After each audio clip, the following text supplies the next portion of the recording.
Baseball fans want their game pure, their stats pure, their heroes pure. But has the game ever been pure? This is the Purity Ring Podcast, pissing off baseball fans one episode at a time. Oh, you have undoubtedly heard. So trust your gut. Trust your numbers. Trust your Uncle Vito if you want. And seen the ads everywhere. You want to make every game interesting? Step 1, open the BetMGM Sportsbook. Step 2, put some skin in the game. And step 3, showtime. Any sports radio show. By the way, if you want to go Cavs sweep, 125-1. Any sports television program. I'm feeling a parlay with more legs than a spider. So 9 legs? Roll the dice, baby. Chances are the network the program is on. We'll be leading you up to pregame coverage on every Bally Sports network across the country, and there are a whole bunch of them. Legalized gambling.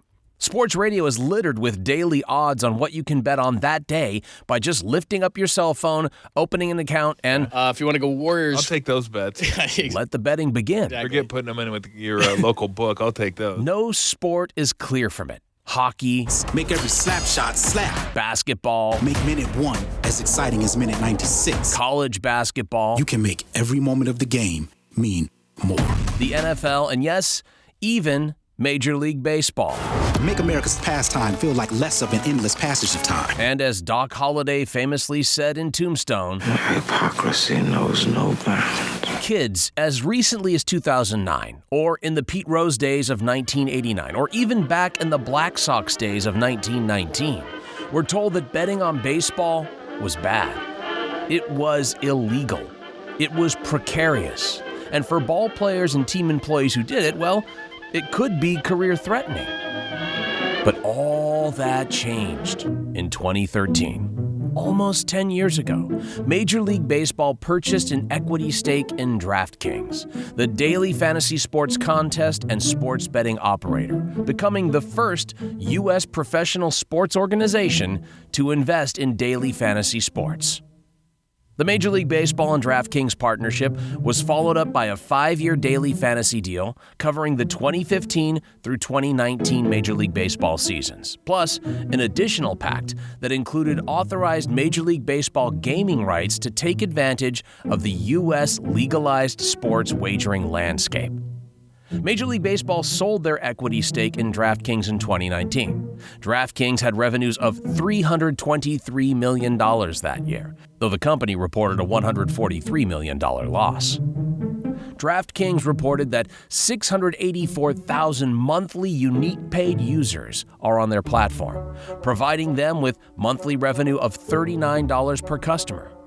Then, in 2020, DraftKings extended their rights to daily fantasy baseball and received increased content rights from Major League Baseball and use of league and team logos in promotional marketing, expanding upon existing use of league images and video in the company's daily fantasy games. DraftKings also offered a series of exclusive experiences such as on-field viewing of batting practices, trips to Major League Baseball Jewel events that were deployed once the COVID pandemic eased and fans were allowed back into games in 2021 and beyond. Baseball actively promotes gambling and fantasy scores on their broadcasts today.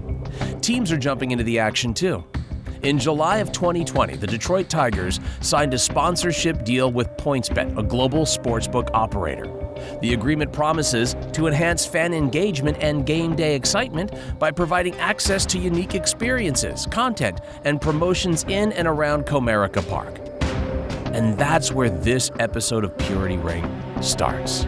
Because Major League Baseball is raking in the legal betting money to fund their leagues. Yet, both Shoeless Joe Jackson and Pete Rose continue to serve a lifetime ban from Major League Baseball and the National Baseball Hall of Fame in Cooperstown, New York.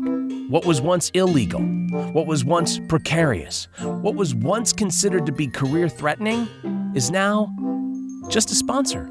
I bet baseball purists never saw that one coming.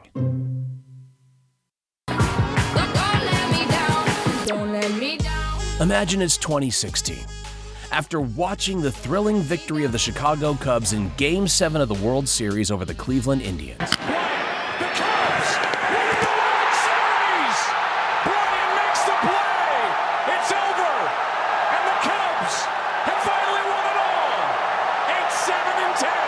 a game in which the Cubs won their first championship in over a century.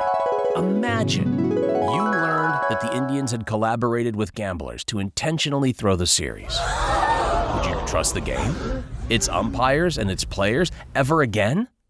That was the scope of the crisis that enveloped baseball a century ago, when key members of the 1919 Chicago White Sox, including pitchers Eddie Syock and Claude Lefty Williams, conspired to throw the series to their opponents, the Cincinnati Reds. What became known as the Black Sox scandal rocked professional baseball. But it wasn't an aberration in a sport that was otherwise clean. And some say that baseball became America's national pastime because of, and not in spite of, gambling. Excuse me? A baking powder? In his book, Baseball in the Garden of Eden, historian John Thorne explains how gambling was far from an impediment to the game's flowering. Instead, it was the virtual fertilizer. I'm shocked to find that gambling is going on in here. You're winning, sir. Oh, thank you very much. In baseball's infancy, the sport was thought of as a boys' game. But over the course of the 19th century, gambling deepened adult interest and investment in the sport. Oh, I'd say it's starting in the sort of latter 19th century, when games become a little bit more formal rather than just sort of pasture games, but when there are actual rivalries between towns, that sort of thing, small towns. But really the gambling is really sort of embedded in what farmers do anyway. I mean, for farmers, every day is a gamble. Attracting cohorts of older fans. Gambling popularity was helped along by the spread of statistics. And they gambled on everything. They gambled not just on who wins the game. You could gamble on whether the next pitch is going to be a strike or not, whether the outfielder's going to catch the ball. I mean, they gambled on everything. That particular lifeblood of baseball that still keeps fans hooked today and purists watching for box scores. Statistics also created a pool of data, the OBP and the SLG and the ISO, gamblers could use to inform their bets, many of which were made from the stands in the middle of games. In 1919, the highest paid player was Detroit Tigers outfielder Ty Cobb. He was the greatest ball player all around when you consider everything that I ever saw in my 60 years in baseball, and I don't live in the past. Who earned $20,000, which equates to roughly $300,000 today, or less than Major League Baseball's current minimum salary. Most of Cobb's peers earned far less than the future Hall of Famer. Working with gamblers was an attractive way to supplement their incomes, and many of them did. One of the most notorious was first baseman Hal Chase, dubbed the Black Prince of Baseball by baseball historians Donald Dewey and Nicholas Acasella. Chase made a veritable career out of throwing games, playing mostly with the New York Highlanders. Chase, as Charles Fountain noted, threw games for money, he threw games for spite, he threw games as a favor for friends. He threw games apparently for no reason at all other than to stay in practice. But this wasn't the kind of gambling that brought baseball to the brink of disaster in 1919. That scandal saw the players themselves working in tandem with professional gamblers and gangsters to fix the World Series. In 1919, the World Series was the best attended series at that point in the game's history. But the play of the White Sox turned the games into elaborate theatrical performances. White Sox fans are stunned as Cicotte gives up 5 runs in the 4th, including a triple to the Reds' pitcher. Fundamentally, however, the games lacked the core drama and appeal of sports, the uncertainty of the outcome. Sports writers took note. Rumors were already flying in the press before the World Series conclusion that something was wrong. Sports journalist Hugh Fullerton had heard these rumors when he arrived to cover the series, though he tried to convince himself and his readers that the story couldn't be true. Still, once the series ended, Fullerton wrote worriedly in the Chicago Herald and Examiner that yesterday's, in all probability, is the last game that will be played in any World Series. Fullerton kept pursuing the story and became the first sports writer to break the details to the public in December 1919 with an article in the New York World entitled, "Is Big League Baseball Being Run for Gamblers?" with players in on the deal? Eddie's the key. We don't get Eddie, we forget about it. As more details emerged, the scandal overwhelmed the sport and threatened to destroy it. If the World Series itself, baseball's premier event, could not be trusted, how would the sport survive? The new baseball commissioner, Kennesaw Mountain Landis, acted decisively and independently of the courts, even after the players were acquitted in a trial that ended on August 2nd, 1921. Landis, a former federal judge, had already made his decision. Quote, regardless of the verdict of juries, no player who throws a ball game, no player who undertakes or promises to throw a game, no player who sits in conference with a bunch of crooked players and gamblers where the ways and means of throwing a ball game are discussed and does not promptly tell his club about it will ever play professional baseball again. The stunned White Sox players, including stars like Shoeless Joe Jackson, who had hit .375 in the series, but was nonetheless aware of what his teammates were up to, were banned from baseball for life. You could see why. 70 years later, Commissioner Bart Giamatti acted in a similarly swift and punitive manner when he banned all-time hits leader Pete Rose from baseball in 1989. 2 years after that, the Baseball Hall of Fame voted to ban those on the permanently ineligible list from induction, and that list included Rose. Players on the permanently ineligible list were excluded from the vote informally before this ban. And after the removal of several other figures from that list, Rose now sits alongside Roberto Alomar as the only two former players and officials on the ineligible list that are still alive.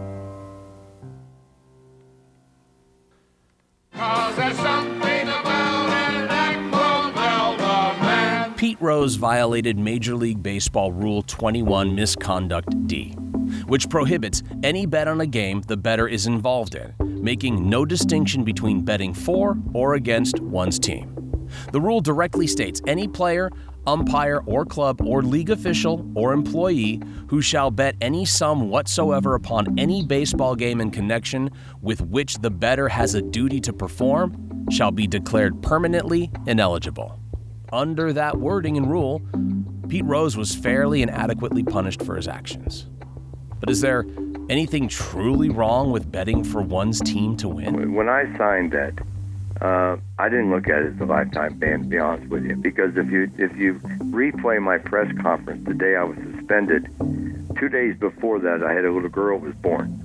And the last thing I said at the press conference is I can't wait for my little girl to be a year old so I can apply for reinstatement. You know, I always looked at that clause in there that says after a year you can apply for reinstatement.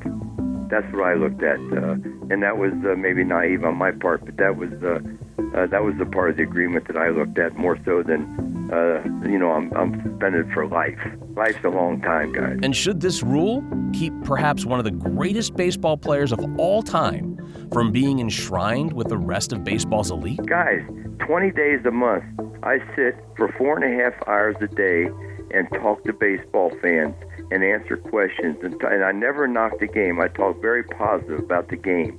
And they don't even want me in the game. But still, as long as I'm the hit king, and as long as I'm the hit king, my name's going to be synonymous with the game of baseball. This, along with steroids and how they relate to the Hall of Fame eligibility, has been Major League Baseball's biggest unanswered and largely ignored question. Back in 2012, I had the opportunity to interview Pete Rose on my afternoon radio show at ESPN in Hartford. In full disclosure, as a kid of the 70s and 80s, Pete Rose was my favorite player. Everybody on their feet here in Cincinnati and a worldwide television audience watching these moments tonight here at Riverfront Stadium. 2-1 pitch from Shaw into left center. There it is. Rose has eclipsed Cobb. That's number 4,192. Until I was told he shouldn't be any longer. The banishment for life of Pete Rose from baseball is the sad end of a sorry episode. Professional baseball told me he was a gambler, that he was somehow wrong for baseball, that he was tainted and no one should be a fan of his any longer. One of the game's greatest players has engaged in a variety of acts which have stained the game. Rose had admitted to gambling on his own games, even as a manager. Some thought Commissioner Bart Giamatti overreacted, given that Rose never bet against his own team. By choosing not to come to a hearing before me, and by choosing not to proffer any testimony or evidence contrary to the evidence and information contained in the report of the special counsel to the commissioner, Mr. Rose has accepted baseball's ultimate sanction, which is lifetime ineligibility. That argument, as historian Bruce Kucklick wrote in 1999, doesn't hold up. Rose, he points out, didn't bet on every game. It's not conceivable, then, that he would make decisions during games in which he did not place bets, say, not bringing in his best relief pitcher, to make sure that reliever would be available for the games he did bet on. Giamatti surely had 1919 on his mind when he meted out Rose's punishment. With the game having barely escaped death once, Giamatti knew that organized baseball couldn't risk skating too close to that edge again. The matter of Mr. Rose is now closed. And yet, in 2019, as the great glory of the game asserts itself and a resilient institution goes forward, let it also be clear that no individual is superior to the game. Major League Baseball made FanDuel, a daily fantasy sports gambling service, its official gambling partner. Which is why we're teaming up with FanDuel. Oh, because there's more ways to win. Makes sense. In 1889, pitcher Bud Galvin drank monkey testosterone. Oh, that's disgusting. I think I have amniotic sac in my mouth. Mickey Mantle was forced out of part of the 61 pennant race by an infection he got from the needle of a quack doctor who shot him up with a concoction of steroids and amphetamine. I don't remember ever where I would think that I hurt the team by playing. It may be that baseball hopes that gambling will bring more adults back to the sport, just as it did in its early days. After all, attendance is down. Football, meanwhile, has become the most watched sport on television in the U.S. Beth Daly wrote in theconversation.com, "Gambling may fuel more interest in the sport, but throwing on more fuel can result in a fire that burns out of control." In 1919, baseball came close to burning its own house down. 100 years later, journalist Hugh Fullerton would surely be stunned to know that Big League Baseball has once again made a contract with gamblers in full view of both players and fans. Let's hope the story doesn't end in scandal this time around. Time to go to the Purity Ring Tote Board. In this episode of Purity Ring, players that were mentioned in the podcast that are in Cooperstown include Ty Cobb, Kennesaw Mountain Landis, Pud Galvin, and Mickey Mantle. Players that were mentioned in this episode of Purity Ring that are not in Cooperstown: Shoeless Joe Jackson, Pete Rose, and Roberto Alamo. Yeah!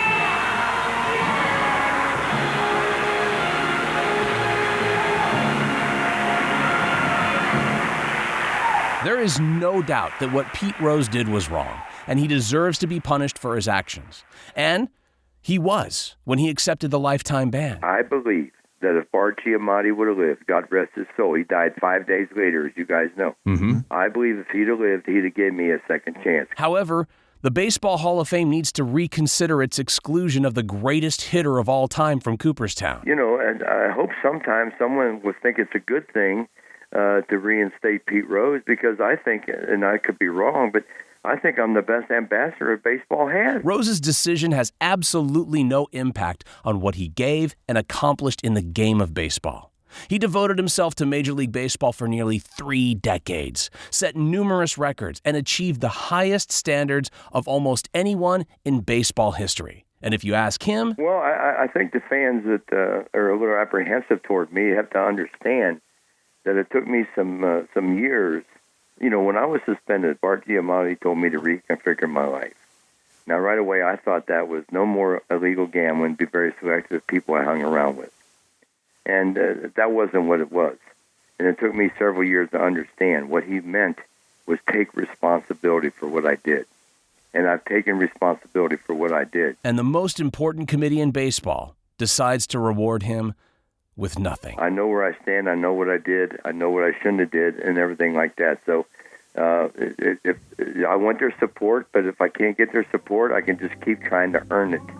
Okay, that's just the way I look at it. Perhaps they can get Pete a free $20 at FanDuel.com. These are the questions we consider our job, to dispel and spotlight baseball's honest truths and more than a few rumors. On the next episode of the Purity Ring Podcast. Copyright 2022. Real Guy Radio Productions.